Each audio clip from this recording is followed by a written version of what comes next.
Hi, everyone. Looks like we're ready to go. My name is Shannon McPhail, and I work with the Skeena Watershed Conservation Coalition. And I want to talk to you today a bit about some of the background of peace and unity and how I know that the relationship-based model works.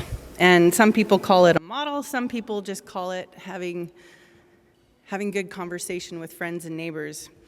This photo that you see on the screen, that's up in Tahltan territory.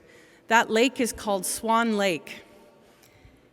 And it is the birthplace of the Skeena River, approximately 610 kilometers from where we are right now, if you work your way up the whole Skeena. Right here, on this side, on the left side of your screen, that is the Spatsizi River. The Spatsizi River comes out of the mountains and it kind of flows into the corner of the lake right here before it joins up with the Skeena and eventually flows all the way through Tahltan territory and then comes out into the Pacific Ocean at Wrangell, Alaska. It's a transboundary watershed. But all of our watersheds are transboundary from nation to nation, community to community, and it is the water that connects us all. And in this lake, Swan Lake, out this little end right here, this little meandering slough that you can jump across, and maybe you'll get your ankles wet, full of hundreds of thousands of tadpoles throughout the summer, that's the Skeena River. In the sacred headwaters, in these beautiful, incredible meadows, is the birthplace of the Skeena, the Skeena, and the Nass. And right here in one of the meadows, the Skeena and the Skeena share water. It's actually the Spatsizi River of the Skeena watershed that feeds the birth of the Skeena River. And I wanted to tell you that story because sometimes we don't realize all the ways in which we're connected. And the Skeena flows out of those meadows in the sacred headwaters, and it joins all of us together through Gitxsan territory. And on the backside of Mount Clapan, in those sacred headwaters, is the Nass River. So right at one mountain, you have three watersheds, all coming from that same spot, feeding three of the most iconic salmon-bearing river streams in all of Canada. The Nass is about 20,000 square kilometers, bigger than most countries. The Skeena is just over 34,000, almost as big as Switzerland, and the Skeena is about 51,000 square kilometers. And that's a little bigger than, I don't even know a country around 50,000 kilometers. But you put them all together, and that's bigger than the whole country of Denmark. Our watersheds here in British Columbia on all these Indigenous territories are bigger than Denmark. That's a whole lot of land that connects us. On Gwinnett territory, there is another lake. And depending on what the beavers do, the salmon will either go up through the Nass to get there or through the Skeena. So the Skeena and the Nass are also connected. They share water. So I wanted to share a video about our salmon, because I think it's our salmon that really connects us.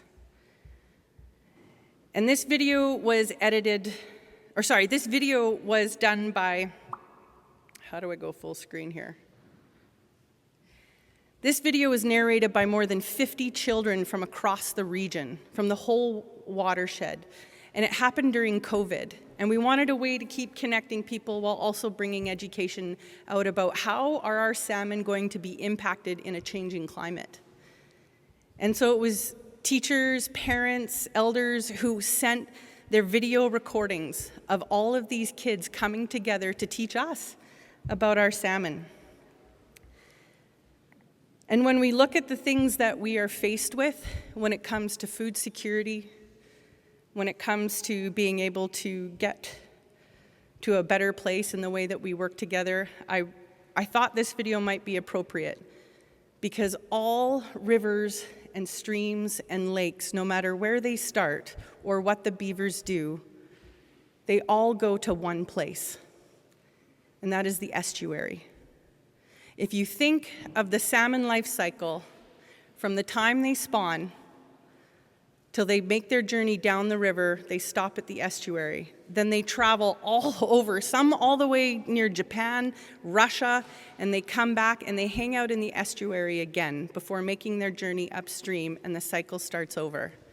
And when they do that, they swim past our homes, our communities. They don't care about boundaries. They don't care whose province they're in, whose country they're in, or whose allocation to them is being prioritized more than the other. This has been happening for thousands and thousands of years. And the salmon are one of the reasons I do this work, because they are a keystone species. They are what grows our forest. You can look at the growth rings on a tree, and you can tell how many salmon were in the river that year by the width of that growth ring. We are salmon, and the salmon are us. What we do to the salmon, we do to ourselves. And there's a bunch of science to back that up, even though it might sound a bit like a woo-woo thing to say. But I want to share the voices of the youth from our watershed so you can understand just what our salmon are facing. In a shallow creek at the end of a long, hot summer, Mama and Papa salmon have returned to where they were born to lay their eggs after years at sea. Mama salmon digs a nest in the gravel with her tail, in the same spawning bed where her mother, grandmother, and great-grandmother laid their eggs too. She lays her little eggs and Papa fertilizes them. They cover their eggs up to protect them as best as they can to help the eggs survive the winter. The salmon nest is called a redd. Each redd will hold 2,000 to 3,000 eggs. This is the end of an epic journey for Mama and Papa salmon, and the beginnings of a new generation. A day in the life of a salmon egg is hard, even when all the conditions are perfect. Most of them will not survive. Not all of the eggs will be fertilized and develop. Other fish and birds will look for eggs and eat the ones not fully protected in the redds. Some eggs get sick and others simply don't develop properly.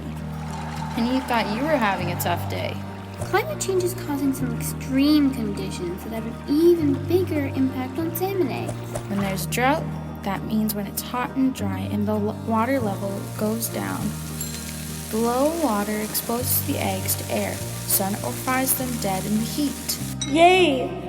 Winter is coming to cool things down, but the water level is so low that in some places the ice now freezes all the way down to the gravel and freezes the eggs. In the spring, when all that ice melts and jams out the flow of the river, can force ice down and scrapes the bottom of the river and dredges the eggs out of their nests or crushes them in their nests. Later around May, the eggs that survive the drought of the summer, the freezing in the winter, and the ice of spring start poking their heads out of the gravel as little salmon eggs. They are a perfect snack for a hungry predator. When the snow from the mountains melts away and the spring rains come down, the river rises up, brown and swirly and sometimes full of fallen trees or other debris.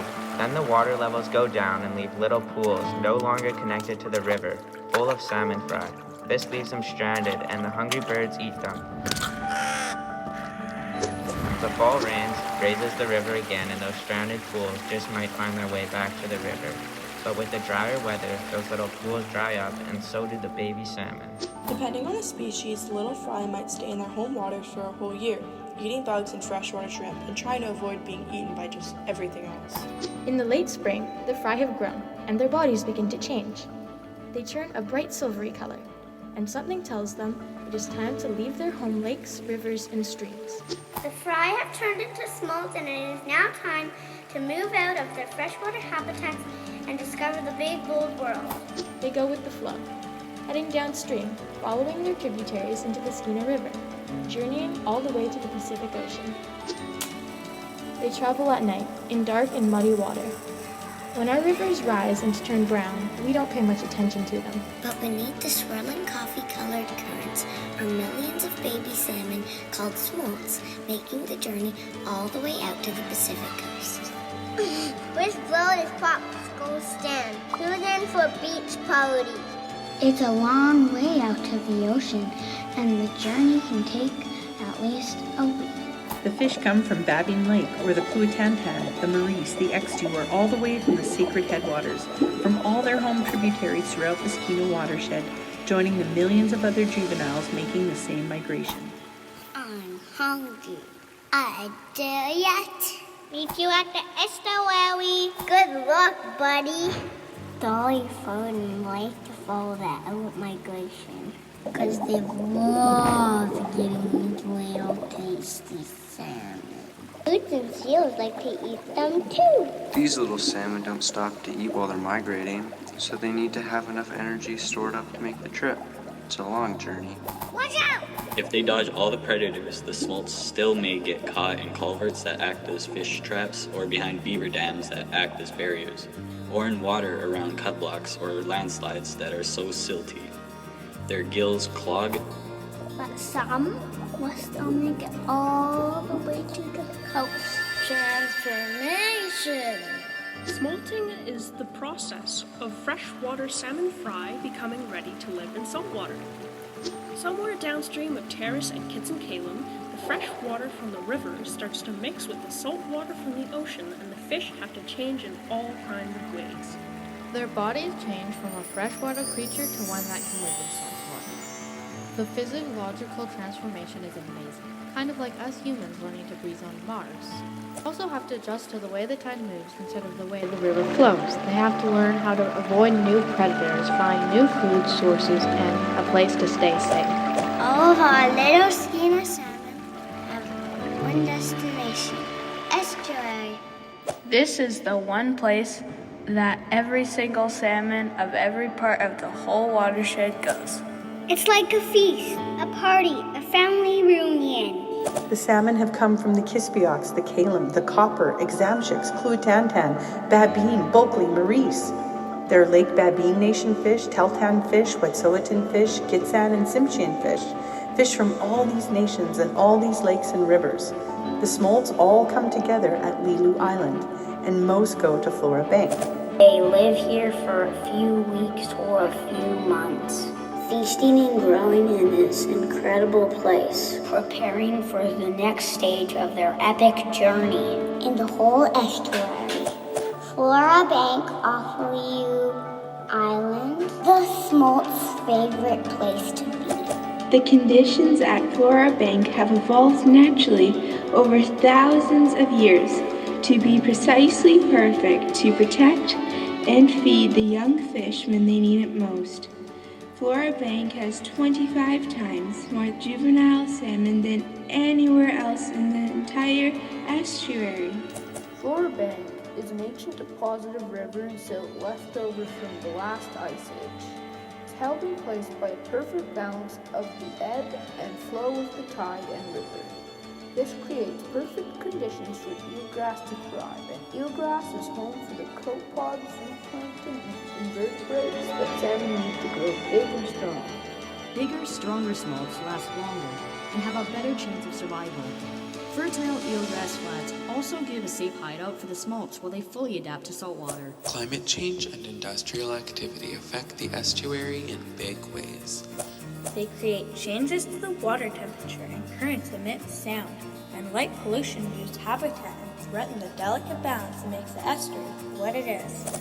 When eelgrass beds decline due to these new conditions, food supplies for the smolts decline too. For salmon, smolts means lower survival rates for the estuary and the ocean. That means fewer salmon are making it home.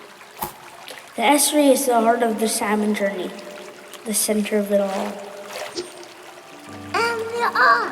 Finally big enough to travel the world, the juvenile salmon head out on an epic Pacific Ocean journey. On the way up the coast, they are joined by the Fraser sockeye heading north, then pick up the Nassfish and the Kitimat fish. They head through Alaska, the Bering Strait, then Siberia, and almost all the way to Japan. They fight to dodge predators like whales and seals who all need the salmon to survive. They also have to dodge the commercial and food fishermen while trying to navigate ocean traffic, pollution, ocean acidification, and the dreaded Pacific blob, a large mass of uncomfortably warm ocean water that doesn't have much for food. After years at sea, the salmon start to get homesick. Whether they navigate by smell, stars, feel, or something even more mysterious, the Skeena fish complete their tour of the Pacific and find their way back to the estuary. Here they transform back into freshwater fish.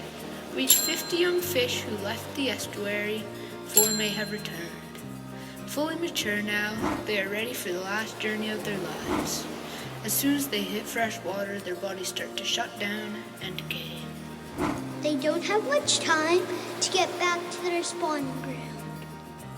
Salmon stop eating as soon as they enter fresh water again and depend on all the food they ate out in the ocean to give them the energy they need to get to their spawning grounds, making their way upstream against the current and through endless dangers and changing conditions. The warmer the temperature of the water, the worse it is for the spawning salmon. Salmon need the water to be between 7 degrees and 15 Celsius. In drought or hot weather, you will see salmon gathered in the places where the water is cooler, bubbling out from the bottom of the river or flowing in the cold water creek. In recent years, some tributaries were as warm as 21 degrees Celsius. When it gets that hot, it's like running a marathon in a sauna. The fish have difficulty maintaining enough energy to reach their spawning grounds. They try to seek out cooler waters, waiting as long as possible for the water to get cooler. But sometimes they simply pass away before laying their eggs. If the fish could find cool enough water to rest in, they'll have a chance. When the exhausted salmon finally get to the mouth of their home creek, they might find that they can't reach their spawning beds. Landslides, industrial activities, low water levels, and high water temperatures can stop the fish in their tracks. By the end of the 2018 spawning season in the Babine, salmon have returned to only 3 out of 52 tributaries. What happened? The fish made it to Babine Lake, the largest producer of sockeye salmon in the entire Skeena watershed, but couldn't get up their home creeks to spawn. This is just one population of salmon, but all salmon are facing new challenges as their world changes. It's a miracle after everything they face that any salmon make it home to spawn. Under normal conditions, only half the adult salmon that started their journey up the river make it all the way home. With rising creek temperatures and lower water levels, that number could be smaller. Those incredible survivors who make it home and intact creek beds will lay their eggs and die. This is what is supposed to happen. Their bodies become food for their eggs, for the trees, and the entire ecosystem around the creeks and rivers. The eggs that the spawners leave behind are their children, their legacy. Under normal conditions, after 3,000 eggs laid in a reed, there might be 300 fries that survive. 50 will become smolts, 4 will return from the ocean, and only 1 breeding pair will actually be able to spawn. Each spring, our waters are high and muddy from melting snowpacks. Beneath the dark, churning currents are hundreds of millions of wild baby salmon, smolts, migrating to the coast. This is why we call it the invisible migration. We always celebrate the mighty return of our salmon, and now we also celebrate the beginning of their journey.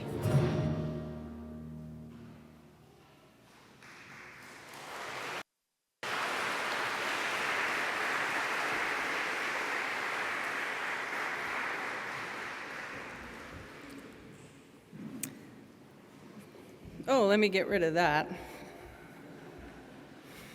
Just shut that down. Oops.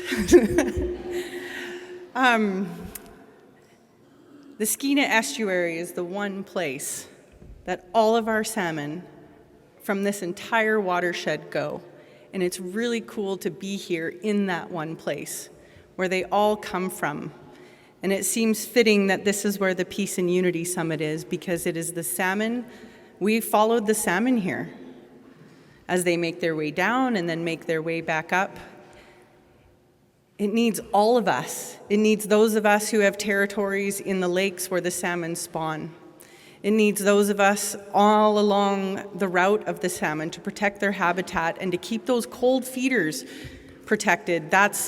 Those are places with glaciers running in or lots of deciduous trees that keep creeks shaded. Maybe they don't have fish in there, but it keeps cold water coming into this river. And then those of us who live on the coast, keeping the estuary protected. And I would just like to raise my hands up once again to those who help protect Lilu Island, the one place that every single Skeena salmon goes not once but twice in their life cycle, and those who are continuing to try to keep that place protected, thank you.